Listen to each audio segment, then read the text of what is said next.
Kembali lagi di Alko Bandung TV, masih dengan Pak Gugi Gustaman. Sekarang ada Kang Ageng, Kang Sekang, punten kan? Dewa. Kang Dewa. Jadi kita ngobrol-ngobrol, tapi nggak serius sekarang ngobrolnya. Silakan Pak Ageng, pengalaman Pak Gugi yang juri teh,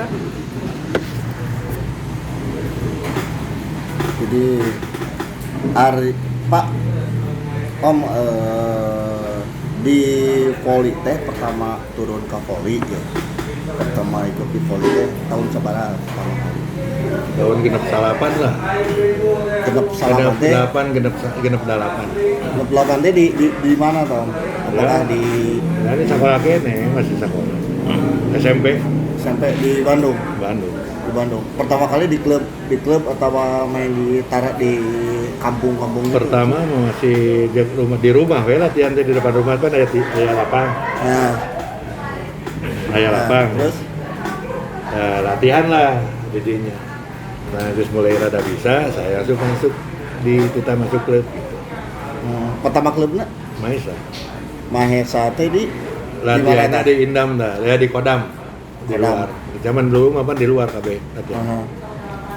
Di Kodam Kodam Siliwangi. Anu saangkatan Om ti zaman di Mahesa lebih ke ayeuna lah. Tahu barengan pernah ka Nah, iya kayak gue saya dipanggil. Apa? Mana apa? Pap.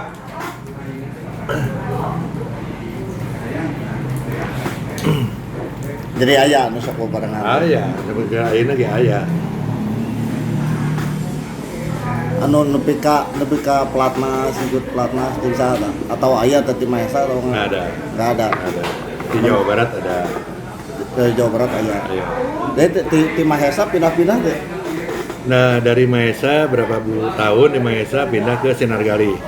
Mana si Apap teh? Pindah ke Sinargali. Nah, latihan teh di bioskop Nusantara di belakangnya. Bioskop. Siap. Nah, ya si Apap teh ya. Baheula mah leuwih alus ti saya. Wah, sama Wah, Maesa. sa grup kepungkur. Posisinya di mana, Pak? Aya apa naon baheula? Jadi kami lah. Spiker. spiker oge. Ya, loncatna luhur. Ya lumayan kepungkur. Lumayan ayeuna. Ayeuna mah tinggal aki-aki tinggal hideung na unggul. Eta itu nonton di sana kan. Ari ieu Pak baheula di Mahesa pertama kenal di Om Gugi kumaha sih orangna? Ieu mah da sanapeun ieu mah. Ieu suana ieu 17 tahun abi tos 23. Berarti senior Senior. Nya senior. Senior tapi banget. sakeub gitu. saklub kumaha ningali mainan ningali nya tindak tandukna lah Nya di lapangan. hari tama kan ieu 17 tahun. Ya. Ya masih kene sami belajar lah. Loon. Kami belajar, Aha. kan iya juga du jangkung, ngambil pendek, Nah. bagus iya we anger, junior gitu. Tapi ka senior gitu sikap ka senior Ya gitu. sami we, model ayeuna kieu. Ah. Sampai ka pernah ngiluan turnamen keduaan juga pernah aya carita Pernah. kumaha tah? Juara katilu hari teh sa Bandung nya Katilu. Pernah katilu ya. Mhm. Hijina Senagali, kaduana Unitas, katilu Maesa Sanggugi. Lawana Ya, juara katilu lawana naon lawan katiluna saha itu di lawan katilu kan. Katiluna tuh kalau berlalu tahun 70-an ada. tahun 70-an. Tahun 7 di bawah tahun 73 di bawah tahun 70. Nah, 69.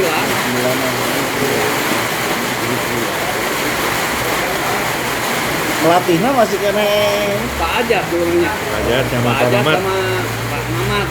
Mamat Rahmat ya ketua DPR Kabupaten Bandung. tapi ada cerita menarik ya waktu di Mahesa jeung Gugi. Kira-kira kumaha kayak gitu? Iya tuh kita ayeuna balat juga. Tapi emang di baheula resep teureung eta gitu.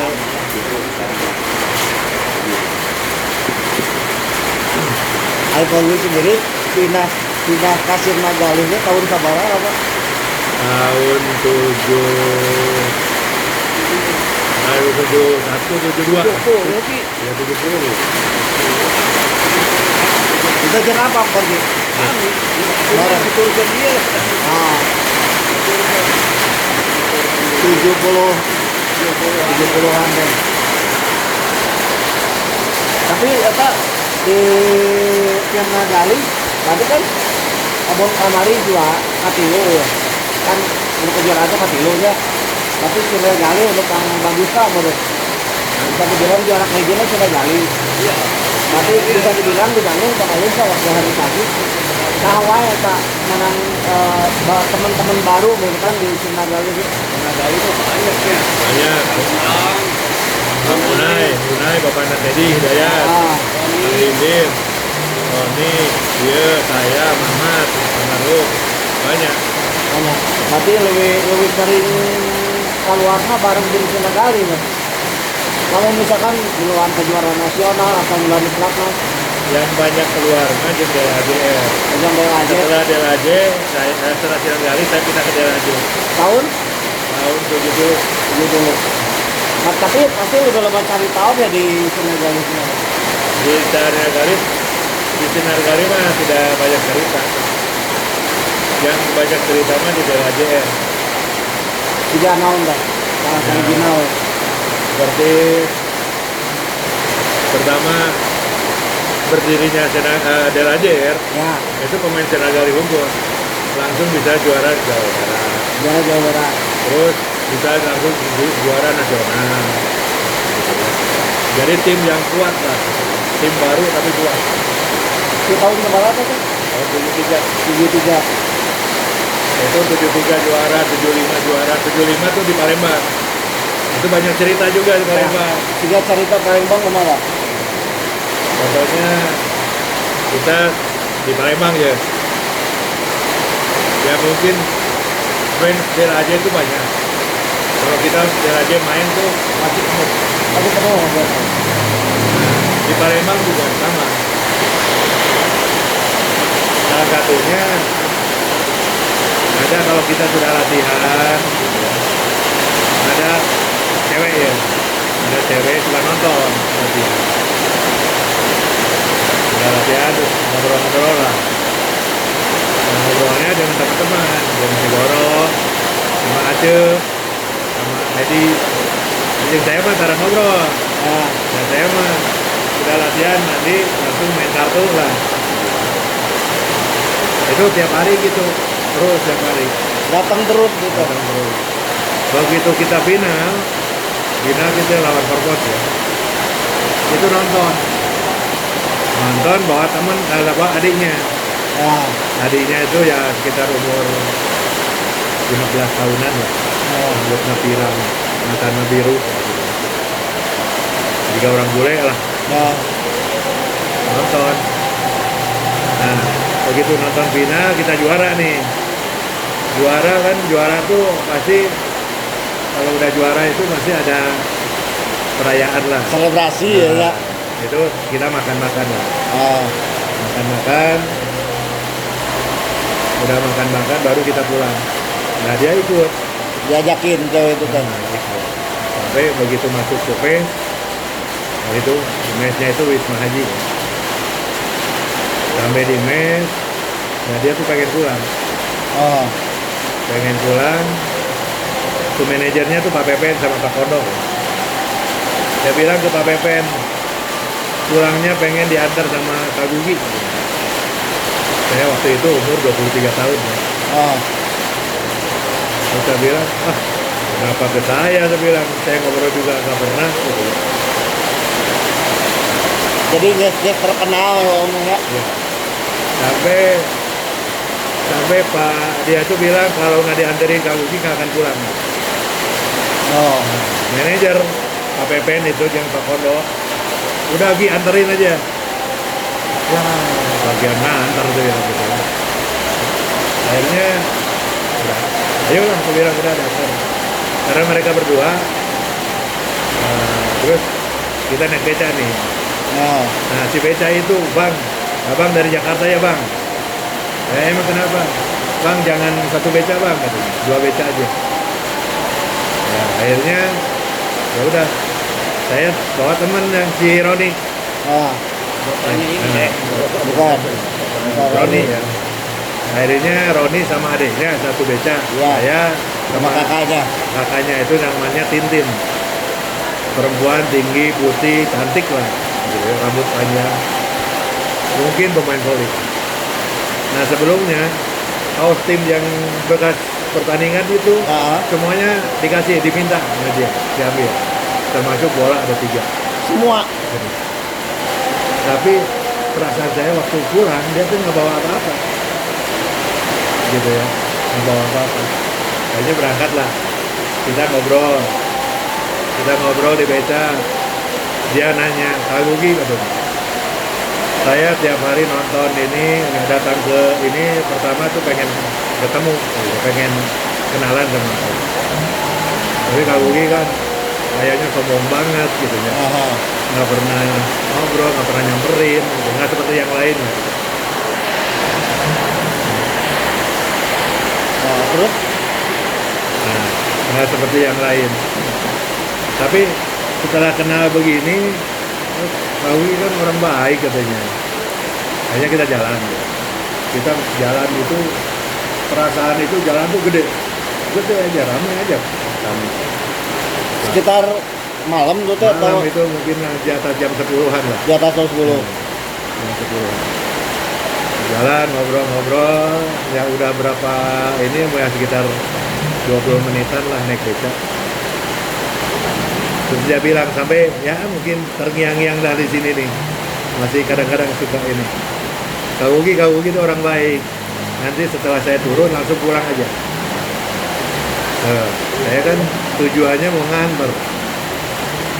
Dalam pikiran saya pasti bapaknya Jalan. berat. Nah, saya sih yang model kayak gitu sih nggak takut.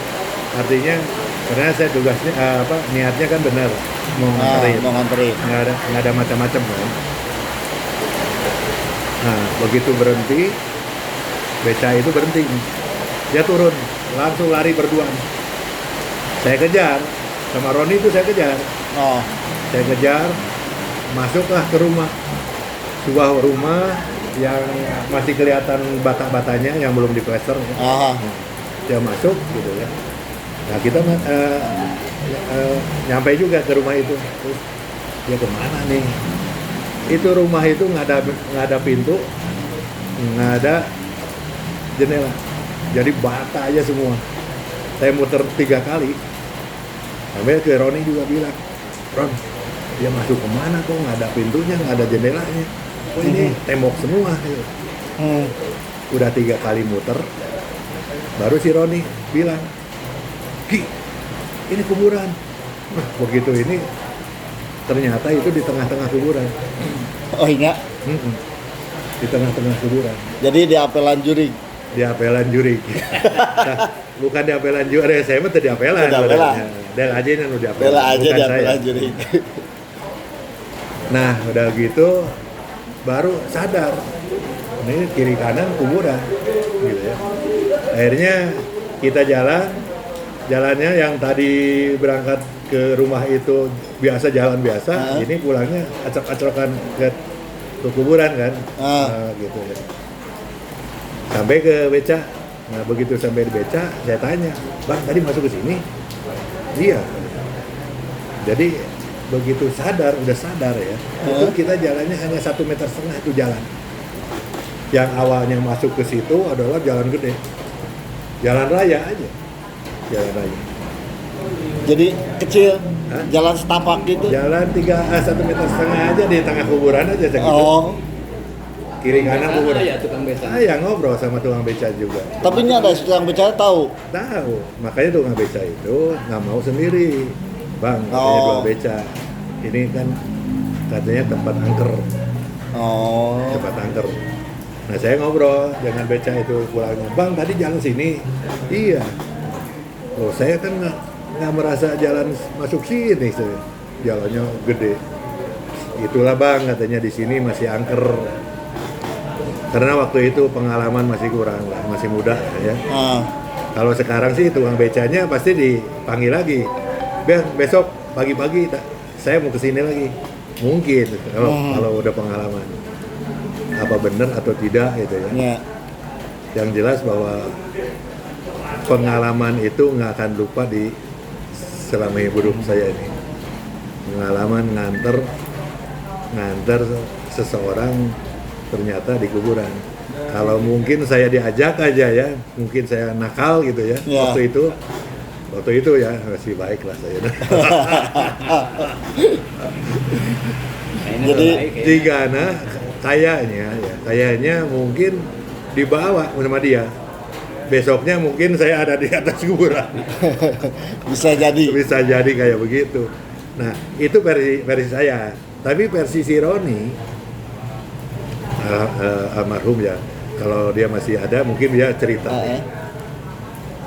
Dia ketemu seseorang yang langsung marahin dia. Padahal saya itu barengan. Oh, Tapi dia itu ketemu sama seseorang. Nah, ketemu sama seseorang langsung dimarahin dia.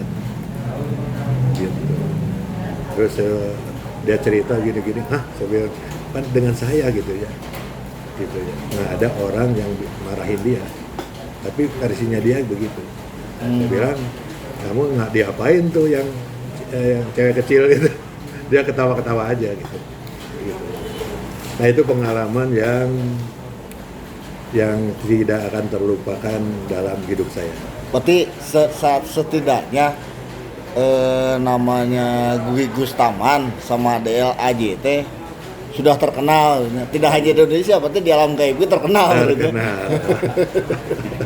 Karena waktu itu kan nggak ada zaman handphone nih. Ya, Sekarang itu zaman canggih ya. Kalau dulu itu dia pernah nanya, Bang Gugi, Kak Gugi, kan manggilnya Kak Gugi. Kalau saya pengen ketemu lagi, pengen berhubungan lagi, bisa komunikasi itu gimana? Ya suratin aja ke rumah sih bilang. Zaman surat ya. ya, belum ada handphone gitu ya. Sekarang kan ini sampai begitu. Nah, itu yang paling ini ngomongnya kayak seperti di telinga nih. Oh. Kak Gugi orang baik. Begitu saya turun pulang aja. Itu yang apa? Yang nggak pernah ini sepertinya Hilang, masih ya. sekarang bergetar aja gitu. Sampai di tahun berapa ya? Pon berapa di Palembang? Hah?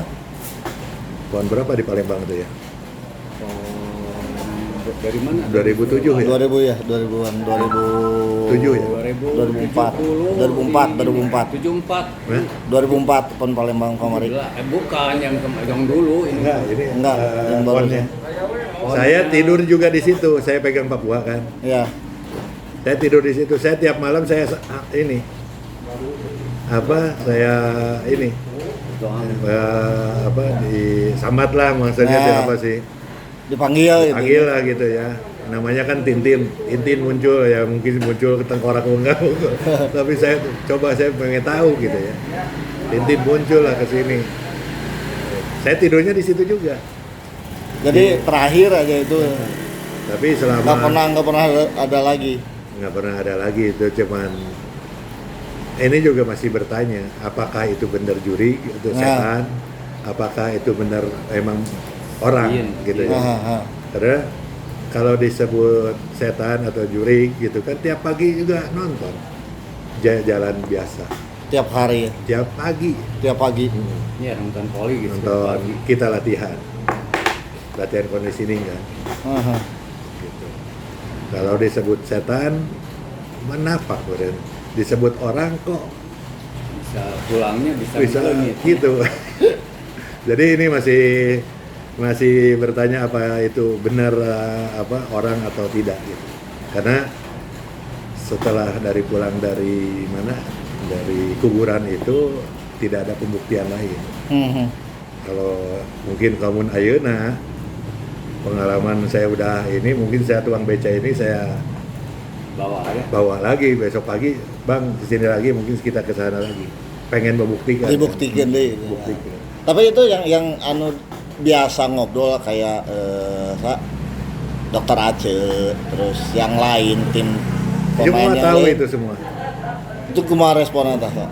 Responnya ya biasa ya. Kalau kita ini kan del aja ya kemana-mana. terus terang kemana-mana itu fans cewek itu banyak. Mhm. Jadi begitu ke Palembang itu nggak aneh, Oh. nggak aneh. Misalnya Del Aje banyak didatangin cewek, si A, si B, penggemar si A, si B, si ini juga. Artinya udah biasa aja gitu. Jadi sebenarnya tidak berpikir lain-lain. Nggak ada. Ini hanya cuma sekedar fans kan. Aha. Gitu. Dan ini juga masalah itu juga kaitan dengan kantor juga kadang-kadang agak sedikit bawa-bawa tuh Ya, ya. ya. Di kantor gini, apalagi di kantor kan ada Dharma Wanita tuh, ada arisan, Ya. Nah, ibu-ibu yang lain selalu ngomongin ke istri saya tuh, ke almarhum ya, ke istri saya, tuh Pak Gugi tuh, Pak Ibu Gugi itu gini itu. Pertama sih agak sedikit ke ini, Ya, panas lah. gitu. Datang ke rumah diem, kenapa sih bilang, gini. Terus yang kedua kali misalnya arisan masih aja begitu, ketiga kali begitu juga. Satu saat merenya, nah agak sedikit Ya. ini, nah, istri saya tuh, Bu kenapa ngeributin suami saya aja sebagai istri saya, istrinya itu nggak pernah ngeributin, dan saya tahu katanya, gitu, saya tahu. Dan maaf Bu ya, kalau suami ibu bukan pemain nasional, suami saya pemain nasional, banyak fansnya itu lumrah, dan saya tahu itu. Nah digituin, kakarek diam dah ibu-ibu teh, gitu, kakarek diam. Ya berarti lain pemain nasional mah dateng Ya. tadi kenal berenya, Ya. gitu. Jadi nggak ada fansnya ya, karena ya masanya ayeuna nu minta tanda tangan zaman dulu kan Ya. tanda tangan, ayeuna mah foto berenya. Fotonya. Tanda tangan, fotonya lagi pakai Kodak dan pakai gitu ya, udah pakai HP-nya. Nah, foto-foto. Ya kita sebagai orang yang mereka ini ya kita harus menghargai mereka kan. Ya. Artinya Kak Ugi, ini Kak Ugi di ini dong. Nah, ya harinya misalnya digandeng atau dipegang gitu kan. Kita foto gitu dipegang. Kalau saya pribadi karena saya nggak kenal mereka juga nggak ada perasaan lain tuh nggak ada. Mhm. Nah, ibu-ibu Dharma Wanita melihat kayak begitu, itu kan jadi Ramai bahan di gosip. cerita, bahan gosip. Bahan mereka. gosip. Hari kalau suami saya mah nggak ada yang nyamperin gitu. Tapi bukan saya aja, ada beberapa orang juga, ada banyak fansnya juga, bukan hanya saya aja. Tapi di Sirna ada Jaya- beberapa orang yang ya nggak ada fansnya mungkin ya. Nah, tapi di DLAJ itu yang ke timnas teh berapa orang tuh Pak? Yang Waktu pertama itu berdua sama Miwan. Berdua. Nah, sama Miwan itu tahun 73 ya. 73. Kalau 71 sama AA Rehabian. 71. Kalau 73 berarti pertama kali kejuaraan internasional di mana di teh? 3 negara di Istora. Di Istora kejuaraan naon enggak? 3 negara itu Indonesia, Kamboja, satu lagi Filipina kalau nggak salah. Gitu. Kamboja itu pernah main di Bandung. Orangnya kecil, bageng, tiga tukang iya weh. Saya itu Ki itu nomor 4 tuh. Namanya Noksen. Sup ke situ, kayak baca begitu ke depan dia begitu mukul.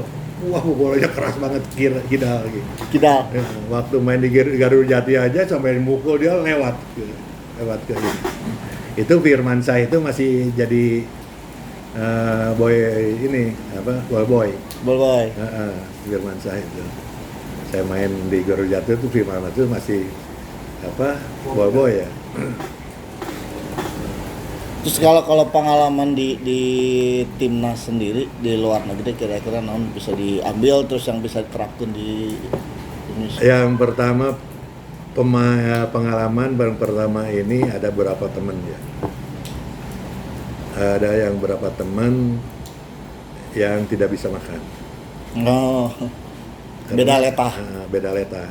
Karena sebenarnya untuk pemain nasional itu pemain nasionalnya itu harus dari semuanya itu harus kita harus ini ya, harus termasuk makan ya, harus semuanya harus bisa makan. Ya artinya makan yang halal lah ya. Ini ada teman yang nggak bisa makan, akhirnya ya 3 hari nggak makan begitu, akhirnya agak lemes-lemes juga sih. Darah tenaga ya. Makanya begitu dilatih sama Jepang itu semuanya harus, pokoknya kita di pelatnas dikasih apa juga harus makan, nggak boleh tidak dimakan. Dulu kan kita 7 jam latihannya, dari jam 4 sampai jam 11. Latihannya udah keras banget lah, udah ini ya. Fisiknya dari jam 4 sampai jam 6 itu fisik. Setelah itu baru bola sampai jam 11. Ada berapa kali kejadian jam 11 belum puas sampai kita jam 1 malam. Yang lain udah tidur, kita baru pulang. Sampai komandan pelatnasnya Pak Arnold, "Ki, ngapain latihan jam segini?" "Ya, Jepang edan." Gitu ya, Jepang edan. Tapi itu hikmahnya bagus buat perbola volian Indonesia. Bagaimana meningkatkan disiplin. Karena satu ya, bola voli itu falsafahnya itu bagaimana menciptakan kerjasama. Iya. Ya. Itu ada pemain, ada 6 pemain. Jangankan 6 pemain, 2 pemain aja sudah susah. Ini 6 pemain. Nah, bagaimana menciptakan kerjasama yang punya visi yang sama, ya, punya misi yang sama, ya, berbeda-beda, tapi karena kita udah biasa, Indonesia juga Bhinneka Tunggal Ika, orang Indonesia akan lebih cepat berbaur karena sesuai dengan lambang kita juga Bhinneka Tunggal Ika, berbagai agama dan suku, tapi tetap satu tujuan. Kita juga, voli juga, ya akan lebih cepat lah gitu ya. Alhamdulillah waktu itu kerjasama kita bagus, ini baik di lapangan maupun di luar lapangan, saling menghormati, itu aja. Karena voli falsafahnya kalau dipakai oleh orang-orang kantor itu akan lebih bagus. Coba orang-orang kantor akan, kalau sudah mendalami falsafah bola voli, itu akan bagus. Sekarang falsafah bola voli, bagaimana menciptakan kerjasama, saya nggak akan kelihatan bisa apa-apa kalau nggak diumpan. Iya. Benar nggak? Kalau nggak ada kerjasama dengan pengumpan, jadi kata bahasa Sunda mau jadi bebegi gue gitu di lapangan. Ya, puputaran we. Jadi itulah saling membantu, saling mendukung, saling membantu. Nah, kalau itu dihayati semua dengan ini diterapkan di kehidupan nyata dalam pergaulan, bukan di voli saja, dalam pergaulan itu akan tercipta suatu hubungan yang harmonis. Gitu. Terus di yang terakhir Pak Bi, di pelatnasna berapa lama, terus prestasi nu paling diingat ku Paugi naon ya, nu paling berkesan di sana. Saya jadi pemain nasional ini 12 tahun lebih, dari 71 sampai 83, awal 84 lah. Nah, kesan yang paling mendalam, yang susah dilupakan, ya, pada saat bendera merah putih naik, itu hasil jerih payah kita, hasil keringat kita. Itu susah sekali katakanlah dibeli atau nilainya dengan uang. Itu susah. Jadi kita merasa menjadi bahwa Indonesia bisa dikenal, saya keluar keringat, gitu. Benderanya naik, lagu Indonesia Raya berkumandang, kita nyanyi Indonesia Raya di depan orang-orang di luar negeri. Itu yang susah dinilai, karena saya merasakan itu semua. Saya merasakan, saya nyanyi melihat bendera dikerek, kita nyanyi, kita bangga banget. Kita bangga. Ya. Kita bangga yang susah dinilai ya, kebanggaan itu. Itu yang paling berkesan. Yang suka, yang dukanya ya pada ya di luar negeri ya kalau kita tim kalah. Terus SEA Games pertama tahun 77 juga saya tuh patah hidung. Saya lagi latihan, kena sikut si Firman. Saya set, begitu saya kesini, terus mukul di belakang, zet, belakang, nggak tahu bolanya dipukul sama si Firman. But gini saya di atas di belakang, saya naik, bak gitu, patah. Padahal itu lagi latihan. Harusnya saya masuk ke rumah sakit dan harus diopname. Tapi saya datang ke Malaysia masa mau diopname. Diopname akhirnya saya pokoknya dok saya berhentiin aja darah itu kayak airliner. Akhirnya berhenti, besoknya main. Masih bisa main. Biarpun hidung bengkak gitu ya, bengkak hidung tuh. Nah itulah mungkin suka dukanya. Satu lagi pesan lah buat pemain voli ayeuna lah, baik di timnas atau yang mau ikutan voli. Mungkin kan beda kondisi dengan zaman Pak Gugi sama zaman sekarang. Yang bisa diambil di zaman Pak Gugi, yang bisa di sekarang itu apa sih yang harus dipesan buat pemain Yang voli pesennya ayeuna? kalau menurut saya ya paling yang harus diperhatikan ini adalah disiplin. Ya, disiplin, pemain sekarang itu harus disiplin latihan. Maksudnya kalau misalnya latihan jam 8 ya setengah jam sebelumnya ya harus datang. Ya harus ditingkatkan itu. Terus saling menghargai antara pemain, harus saling menghargai dengan ke pelatih. Ya. Gitu ya. Jadi sebenarnya hal-hal yang lumrah sih. Tapi yang perlu ditingkatkan itu ya disiplin dan saling menghargai. Walaupun dengan dari sisi penghargaan jauh berbeda dengan zaman dulunya. Oh jauh, soal masalah finansial tuh jauh. Kita ini pernah TC nggak pernah dibayar, nggak ada masalah. Karena dedikasi kita tinggi. Sekarang dibayar ya sekarang itu kalau TC itu paling gede 5 juta sekarang. Ya. Sedangkan kalau Tarkam aja mungkin sekali main, ini sebulan. Ya. Kalau finansial tuh jauh dengan kondisi sekarang, sehingga terus terang aja pemain sekarang ini lebih baik tidak masuk TC,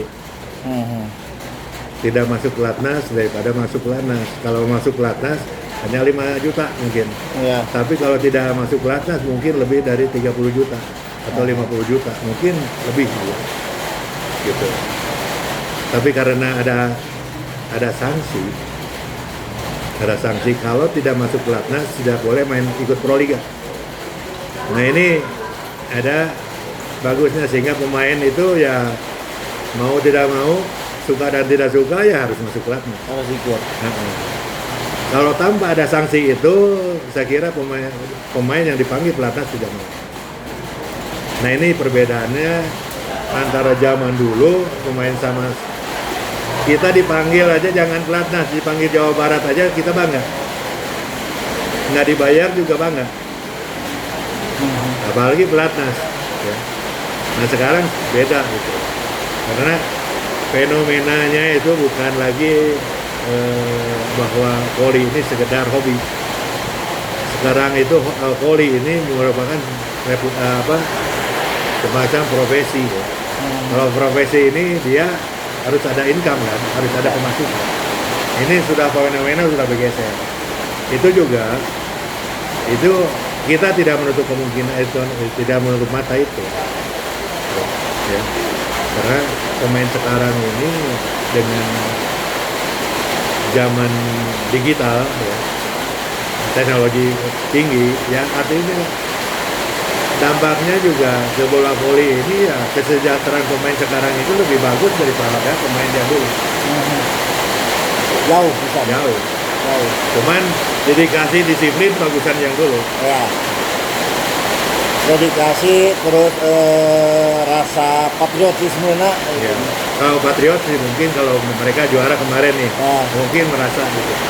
Mereka merasa. Tapi dari sisi disiplin pentingnya. Kenapa Indonesia menggunakan pelatih asing? Hanya satu, meningkatkan disiplin. Kalau yang lain pelatih Indonesia juga bagus. Nah, pelatih Indonesia bayar pelatih asing aja, saya yakin bisa meningkatkan disiplin. Kalau pelatih Indonesia dibayar cuman berapa, pelatih asing Ya. misalnya 100 juta, coba bayar pelatih Indonesia 100 juta. Kamu harus meningkat disiplin. Saya yakin bisa. Dan itu juga harus didukung, harus di backup oleh PB. Nah, Nggak boleh PB ngikutin keinginan pemain. Misalnya pemain ngadu begini-begini, pokoknya pemain harus ikut kata pelatih. pelatih. Jadi intinya disiplin, awalnya ikut kata pelatih aja Ya. dulu. Dan itu didukung oleh PB. Betul, betul. Saya yakin pelatih Indonesia mampu. Demikian tadi kita sisi lain dengan Bapak Gugi Gustaman. Terima kasih.